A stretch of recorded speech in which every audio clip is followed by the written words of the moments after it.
Hello everyone, जय Hind, good evening, welcome to all at major Kalsi classes.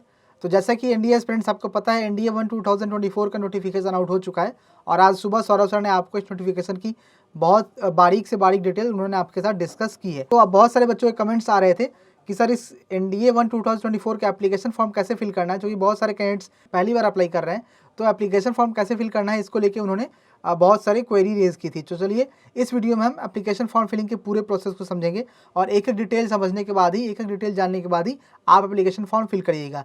बहुत से candidates बहुत बार मिस्टेक करते हैं कि वो साइबर कैफ़े वाले के पास जाते हैं और उन पर डिपेंडेंट हो जाते हैं फॉर्म फिलिंग के, जिसके कारण बहुत सारी डिटेल्स वो गलत फिल कर देते हैं और बाद में उनका कैंडिडेचर कैंसिल हो जाता है। तो आप ऐसी मिस्टेक्स मत करिए, इस वीडियो को पूरा देख लीजिए और देखने के बाद ही आप सारी डिटेल समझ लीजिए और फिर आप फॉर्म फिलिंग करिएगा। बट उससे पहले इस वीडियो में फॉर्म फिलिंग से पहले हम अब थोड़ी थोड़ी डिटेल जान लेते हैं क्या क्या आपका इंपॉर्टेंट डिटेल है। तो जैसा कि आपको पता है कि 20 जनवरी से आप इसका एप्लीकेशन फॉर्म शुरू हो चुका है और 9 जनवरी तक आप इसके लिए एप्लीकेशन अप्लाई कर सकते हैं। 9 जनवरी तक इसके लिए एप्लीकेशन शुरू है। इसके बाद अगर बात करें तो आपको अप्लाई करने के लिए UPSC online.nic.in पे जाके अप्लाई करना है। ठीक है, आपको सबसे पहले OTR रजिस्ट्रेशन करना होता है और फिर एप्लीकेशन फॉर्म, जो कि OTR आप मॉडिफाई भी कर सकते हो, एप्लीकेशन फॉर्म भी मॉडिफाई कर सकते हो, बट उसके बारे में बाद बात करते हैं।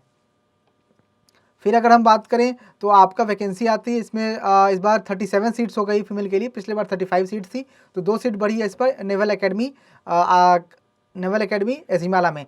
बहरहाल अगर हम टोटल वैकेंसी की बात करें, टोटल वैकेंसी 400 है, 208 है आर्मी में, इसमें 10 फीमेल्स है, 42 नेवी में, इसमें 12 फीमेल्स है और एयरफोर्स में फ्लाइंग ब्रांच में 92 है, ग्राउंड ड्यूटी में 18, ग्राउंड ड्यूटी नॉन टेक में 10 और वहीं नेवल एकेडमी में 30 है, जिसमें से 9 सीट्स फीमेल की है। तो टोटल 400 वैकेंसी थी। ठीक है, और इसके बाद बात करें एज लिमिट के, तो बहुत बच्चे एज लिमिट को लेकर डाउट में रहते हैं। तो आपकी एज लिमिट 2 जुलाई 2005 से लेकर 1 जुलाई 2008 तक अगर है या इन दोनों डेट को भी है तो आप फॉर्म भरने के लिए एलिजिबल है। जी हाँ, 2 जुलाई 2005 से लेकर 1 जुलाई 2008 तक अगर आपकी डेट ऑफ बर्थ है तो आप इसका फॉर्म फिल करने के लिए एलिजिबल हैं।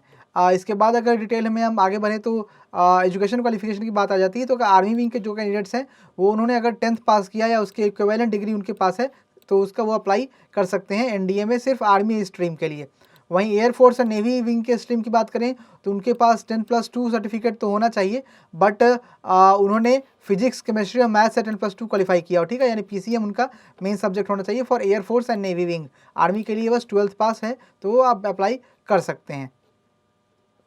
ठीक है, 100 रुपये फीस इसकी चार्ज है जो कि आपको अप्लाई करते टाइम पे करना पड़ेगा। तो ये कुछ इंपॉर्टेंट डिटेल्स थी। चलिए अब आगे बढ़ते हैं और एप्लीकेशन फॉर्म फिल करने के प्रोसेस को समझते हैं। तो अप्लाई करने के लिए आपको upsc.online.nic.in पे आ जाना है। वह नोटिफिकेशन सेक्शन में आपको एनडीए 1 2024 का कॉलम दिख जाएगा, जहाँ से आप यहाँ आके अप्लाई कर सकते हैं। यहाँ से आप चाहें तो अपना डॉक्यूमेंट भी नोटिफिकेशन एक बार पढ़ लीजिए और फिर आप यहाँ पे इस लिंक पे क्लिक करके अप्लाई करने के प्रोसेस में आगे बढ़ सकते हैं। ठीक है, इस लिंक पे क्लिक करने के साथ ही आपके सामने एक ऐसा बॉक्स खुल जाएगा जहाँ पे ये OTR का कॉलम है। ठीक है, यहाँ पे आपको 1 टाइम रजिस्ट्रेशन करना पड़ता है। अगर जो कैंडिडेट इससे पहले UPSC की फॉर्म फिल कर चुके हैं एनडीए का, उनके पास वो ऑलरेडी OTR पर रजिस्टर्ड हो गए, उनको वो डायरेक्ट लॉगिन करके अपना ईमेल आईडी OTP डाल के, ठीक है, वेरिफिकेशन कोड डाल के लॉगिन कर सकते हैं। ठीक है, अगर आप ईमेल आईडी से नहीं मोबाइल नंबर से करना चाहते हो वहाँ से कर सकते हैं। अगर आपकी एक OTR आईडी आपको याद है तो OTR आईडी से भी आप डाल के, पासवर्ड डाल के और कैप्चा कोड वेरीफाई करके लॉगिन कर सकते हैं। बट अगर आप न्यू रजिस्टर है, पहली बार रजिस्ट्रेशन करना चाह रहे हैं, पहली बार फॉर्म भर रहे हैं, तो आपको न्यू रजिस्ट्रेशन पे क्लिक करना है। यहाँ पे आपको अपना नेम डालना है क्लास 10th के अनुसार। ठीक है, जो आपका सर्टिफिकेट में था, फिर उसको वेरीफाई करिए। फिर आपसे पूछा गया कि आपने कभी नेम को चेंज किया है, येस या नो। अगर येस की है तो येस करिए, नो है तो नो करिए। आपका जेंडर क्या है, ठीक है, जेंडर वेरीफाई करिए। फिर आपका डेट ऑफ बर्थ क्या, डेट ऑफ बर्थ आपका मैट्रिकुलेशन के सर्टिफिकेट के अकॉर्डिंग ही होना चाहिए। जो वहाँ पे आपका डेट ऑफ बर्थ था उस सर्टिफिकेट में वही होना चाहिए। ठीक है, फिर आपको डेट ऑफ बर्थ को वेरीफाई करना है। फिर फादर्स नेम डालना है, फादर नेम को वेरीफाई करना है। मदर्स नेम डालना है, उसे वेरीफाई करना है। माइनॉरिटी स्टेटस में डालना है, आप माइनॉरिटी स्टेटस में आते हैं या नहीं, यानी कि SC ST OBC में आते हैं या नहीं। येस है तो येस करिए, नो है तो नो करिए। फिर आपको अपना मोबाइल नंबर देना है, एक अल्टरनेट मोबाइल नंबर देना है। ठीक है, फिर ईमेल आईडी डालना है, अल्टरनेट ईमेल आईडी डालना है। तो मोबाइल नंबर और ईमेल आईडी आप वही डालिएगा जो फ्यूचर अकरेंस में भी आपके साथ एक्टिव रहे, क्योंकि बाद में बहुत सारी कम्युनिकेशन मोबाइल नंबर और ईमेल आईडी के जरिए होती है। इसके बाद आपको आपकी क्लास 10th का रोल नंबर डालना है, जो आपके क्लास 10th में बोर्ड एग्जामिनेशन में आपका रोल नंबर था, ठीक है। फिर आपको यहाँ पे 2 सिक्योरिटी क्वेश्चन और उसका आंसर सेलेक्ट करके डालना होता है, ठीक है। फिर इसके बाद आपको कैप्चा कोड फिल करना है और फिर सबमिट करना है। सबमिट करने के साथ ही आपका OTR सबमिट हो जाएगा और फिर आप एक पासवर्ड क्रिएट कर सकते हैं, ठीक है। फिर आप पासवर्ड क्रिएट करने के साथ ही आपके साथ फिर से यहाँ पे ऐसा ही बॉक्स खुल जाएगा जहाँ पे आप ईमेल आईडी, मोबाइल नंबर या OTR जिससे लॉगिन करना चाहें उससे डाल के पासवर्ड या वो OTR ID, मोबाइल नंबर या ईमेल आईडी डाल के पासवर्ड डाल के फिर कैप्चा कोड वेरीफाई करिए और लॉगिन करिए। तो ये था आपका OTR क्रिएट करने का प्रोसेस। आई होप आपको ये प्रोसेस समझ में आ गया होगा। इसमें कोई भी गलती मत करिएगा। बहरहाल अगर गलती हो भी जाती है तो घबराने की बात नहीं, क्योंकि आपको एप्लीकेशन फॉर्म सबमिट करने के कुछ दिनों बाद आपको OTR एडिट करने का ऑप्शन मिलता है, ठीक है। तो आप उसके लिए परेशान मत होइएगा। आई होप आपको ये प्रोसेस समझ में आ गया हो और आप इसी अनुसार अपनी OTR फिल करेंगे। कोई भी डाउट हो तो आप कमेंट बॉक्स में कमेंट जरूर करिएगा, ठीक है। अब चलते हैं आगे, एप्लीकेशन फॉर्म फिल करने के प्रोसेस पे आगे बढ़ते हैं। यहाँ पे आपका OTR क्रिएट हो जाएगा, लॉगिन कर सकते हैं आप। लॉगिन करने के साथ ही आप जाएंगे अगले स्टेप पे, जहाँ पे आपको एक नया पासवर्ड क्रिएट करने का मौका मिलेगा, ठीक है। यहाँ पे आप एक नया पासवर्ड क्रिएट कर सकते हैं। आपका पासवर्ड 8 कैरेक्टर का होना चाहिए, उसमें एक at least small character, small digit alphabet होना चाहिए, न्यूमेरिक होना चाहिए और कुछ स्पेशल कैरेक्टर भी होने चाहिए। तो इन सब बातों का आपको खास ध्यान रखना है और इन खास ध्यान रख के आपको एक स्ट्रॉन्ग पासवर्ड बनाना है। उस पासवर्ड को कहीं लिख लीजिएगा क्योंकि आप भूलें ना आगे, क्योंकि आपको OTR लॉगिन में बहुत मदद मिलने वाली है। तो ये पासवर्ड क्रिएट करेंगे, पासवर्ड क्रिएट करने के बाद ही आप सबमिट करेंगे और सबमिट करने के साथ ही पहुंच जाएंगे आप अगले बॉक्स पे, जहाँ पे आपका देख सकते हैं OTR क्रिएट हो गया है और यहाँ पे आपको लेटेस्ट नोटिफिकेशन का सेक्शन मिलेगा। यहाँ पे लेटेस्ट नोटिफिकेशन सेक्शन पे क्लिक करने के साथ ही आप देख सकते हैं आपको यहाँ पे UPSC की दोनों एग्जामिनेशन दिख जाएगी, यानी कंबाइंड डिफेंस सर्विसेज एग्जामिनेशन, और आपको दिखेगा यहाँ पे national defence academy and naval academy examination 1 2024। जी हाँ, हम इसी एप्लीकेशन फॉर्म की बात कर रहे हैं और हमें यहीं अप्लाई करना है, ठीक है। तो इस पर आप अपडेट OTR पे आप एडिट कर सकते हैं अगर आपका OTR में कोई गलती है। अगर नहीं है तो हम चलेंगे आगे, क्लिक हियर फॉर पार्ट 1 पे एप्लीकेशन फॉर्म क्लिक करके आगे बढ़ेंगे। क्लिक करने के साथ ही आप बढ़ जाएंगे आगे, जहाँ पे आप एप्लीकेशन फॉर्म पे फिल कर सकते हैं। आपको यहाँ पे कुछ इंपॉर्टेंट इंस्ट्रक्शंस दिखेंगे, तो इन सारे इंस्ट्रक्शंस को पढ़ लीजिए और पढ़ने के बाद आप अगर सब कुछ इंस्ट्रक्शन पढ़ चुके हैं तो येस पे क्लिक करिए। येस पे क्लिक करने के साथ ही हम बढ़ जाएंगे आगे, जहाँ पे आपसे अब कुछ डिटेल्स पूछे गए हैं, ठीक है। जैसे कि आपसे पूछा गया कम्युनिटी से, आप किस कम्युनिटी से आते हैं, फिर आप अगर जनरल में है तो जनरल डालिए, OBC है तो OB डालिए, SC है तो SC डालिए, ST है तो ST डालिए। फिर उसके बाद ही पूछा गया कि आप किसी क्रीमी लेयर से बिलोंग करते हैं या नहीं, येस तो येस, नो है तो नो करिए। आप अपने अकॉर्डिंग अपना डिटेल सेलेक्ट कर लीजिएगा यहाँ पे बिना किसी गलती के। फिर आपसे यहाँ पे कम्युनिटी का सर्टिफिकेट नंबर पूछा गया है, कौन कम्युनिटी सर्टिफिकेट नंबर को इशू किया है वो पूछा गया है, ठीक है। फिर इशू सर्टिफिकेट की डेट क्या है ये पूछा गया है।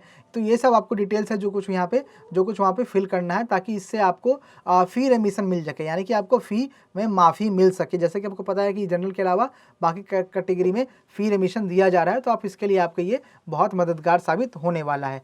तो इसके बाद जब आप एक एक डिटेल सेलेक्ट कर लेंगे तो फिर आगे बढ़ेंगे। आपको यहाँ पे एजुकेशन क्वालिफिकेशन सेलेक्ट करना है, यानी कि आपसे पूछा गया आपकी शैक्षणिक योग्यता क्या है, ठीक है। आपको 4 ऑप्शन मिलते हैं यहाँ पे, पास 12th और 10+2 ऑफ स्कूल एजुकेशन और an equivalent examination but not having physics, chemistry and math together as subject in class 11।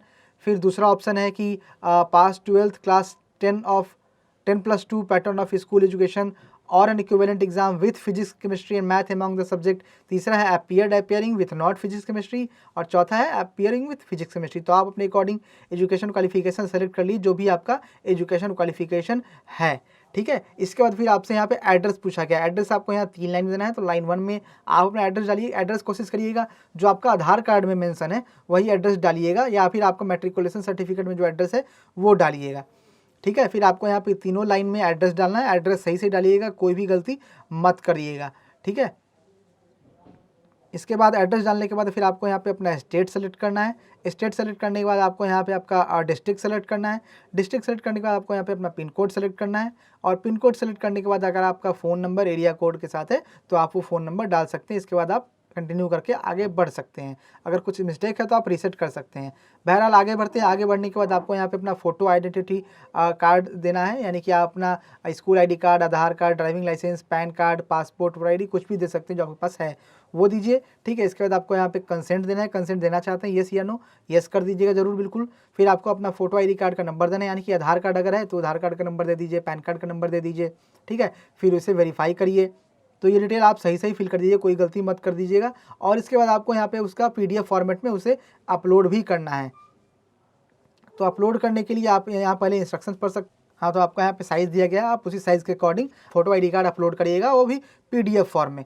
तो यहाँ अपलोड करने के बाद फिर आपसे यहाँ पे प्रेफरेंस पूछा गया, आपका प्रेफरेंस क्या रहेगा, आप प्रेफरेंस किसे देंगे, आर्मी, नेवी, एयरफोर्स और नेवल एकेडमी। अगर जो कैंडिडेट्स इस पर डाउट में रहते हैं, अगर आप प्रेफर करते हैं जिस सर्विस में जॉब करना, आप उसे अपना प्रेफरेंस दे सकते हैं। ऐसा यहाँ पे कुछ नहीं है कट ऑफ किसी की हाई जाती है, किसी के लिए हो जाती है, बस ये आपकी चॉइस के ऊपर है, आप किस शाखा को वरीयता ज़्यादा देना चाहते हैं उसके हिसाब से सेलेक्ट करिए।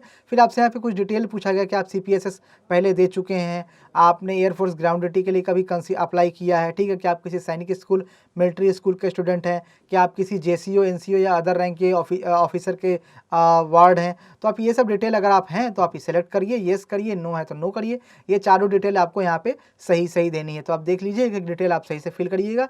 प्रेफरेंस सेलेक्ट करने के बाद आपको यहाँ पे ये डिटेल देनी है, जैसे कि आपसे ये सब डिटेल आप अप्लाई करिए। और अप्लाई करने के साथ ही आप बढ़ेंगे आगे, यहाँ पे कंटिन्यू करके हम बढ़ेंगे आगे। कंटिन्यू बढ़ने के साथ ही आगे बढ़ेंगे हम अगले पेज पे, और अगले पेज पे हमसे यहाँ पे पूछा गया है अदर डिटेल, जैसे कि यहाँ पे आपका पार्ट 1 आपका कंप्लीट हो गया, तो आपसे पूछा गया है कि आप यहाँ पे कोई अपडेट सुधार करना चाहते हैं, करिए, नहीं है तो नहीं करिए। फिर यहाँ पे कैप्चा कोड फिल करिए, और कैप्चा कोड फिल करने के बाद यहाँ पे आपसे 2 अंत में पूछा गया ऑप्शन, आप सहमत है या नहीं, तो आप सहमत है, आई एग्री पे क्लिक करिए। और क्लिक करने के साथ ही आपका पार्ट 1 रजिस्ट्रेशन कंप्लीट हो चुका है, ठीक है। यहाँ पे आप देख सकते हैं कि आपका रजिस्ट्रेशन कंप्लीट हो चुका है, और आप इसे चाहे तो प्रिंट भी कर लीजिए। बहुत बच्चे रजिस्ट्रेशन ID खो देते हैं, जो बाद में दिक्कत होती है, तो आप इसे प्रिंट करके रख सकते हैं। बहरहाल आगे बढ़ते हैं, और आगे आपको फ़ोटो ID अपलोड करना है, यानी कि पार्ट 2 का रजिस्ट्रेशन आपको करना है, ठीक है। आपको यहाँ पे पहले फ़ोटो ID अपलोड करनी है, और फ़ोटो ID अपलोड करने में बहुत से बच्चे गलती क्या करते हैं कि वो कोई भी साइज़ की फ़ोटो ID अपलोड कर देते हैं जो पहले होती भी नहीं है। तो आप उन डिटेल्स को, उन चीज़ों को ध्यान से समझ लीजिए। यहाँ पे पूरा ऑप्शन बताया गया है कि आपको कैसे कैसे फ़ोटो, किस ID, कितनी हाइट, कितनी विड्थ, कितने पिक्सल का देना है, कैसा आपका फ़ोटो होना चाहिए, कैसा सिग्नेचर होना चाहिए, आपका क्या कहते हैं, एक डिटेल यहाँ पे दिया हुआ है कितने पिक्सल बाय कितने पिक्सल का होना चाहिए। तो ये सारी डिटेल आप चाहें तो ध्यान से देख लीजिए, उसको रिसाइज़ कर लीजिए, और रिसाइज़ करने के साथ ही आप एक चीज़ आगे अप्रूव करके ही, एक चीज़ देख के ही अप्लाई करिएगा। MS पेंट में आपका ये सब कुछ फ़ोटो और सिग्नेचर रिसाइज़ हो जाएगा बेहद आसानी से। यहाँ सब कुछ डिटेल दिया गया है, ठीक है। तो ये फ़ोटो ID आप अपलोड करिएगा। फ़ोटो ID अपलोड करने के साथ ही आप यहाँ पे अपलोड इमेज पे क्लिक करेंगे, और क्लिक करने के साथ ही हम बढ़ जाएंगे आगे, जहाँ पे आपसे ये एक बार आपको वेरीफाई करने के लिए दिया गया है। फिर कंटिन्यू करके आगे बढ़िए। कंटिन्यू करके आगे बढ़ने के लिए आपका अब पार्ट 2 में हम चलेंगे आगे सेंटर सिलेक्शन के लिए, ठीक है। सेंटर सिलेक्शन के लिए आपसे यहाँ पे लगभग पूछा गया कि क्या आप किस क्या कहते हैं डिस्ट्रिक्ट में सेंटर लेना चाहते हैं, और फिर आपको यहाँ पे डिक्लेरेशन पे टिक करना है, यानी कि आपने सारा डिटेल पढ़ लिया और आप एग्री करते हैं, ठीक है। इसके लिए फिर आप एग्री पे सेलेक्ट करिए, और एग्री पे सेलेक्ट करने के साथ ही आप यहाँ पे क्लिक करके आपका एप्लीकेशन फॉर्म कंप्लीट हो चुका है। आप चाहे तो इसे प्रिंट कर सकते हैं, जैसे कि आप यहाँ पे देख रहे हैं view print application.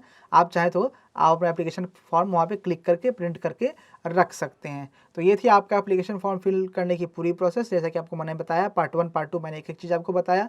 I hope आपका डाउट क्लियर हो गया होगा, आसान तरीके से मैंने समझाया। फिर भी कोई डाउट हो तो आप कमेंट बॉक्स में ज़रूर कमेंट करिए, अदरवाइज़ कॉल करके आप हमें 9696333333 पर आप क्वेरी कर सकते हैं। साथ ही साथ अगर आप NDA की 3 मंथ बैच लेना चाहते हैं NDA 1 2024 के लिए, तो भी आप हमें कॉल कर सकते हैं 9696333333 पर। मिलते हैं अगली वीडियो में। जय हिंद।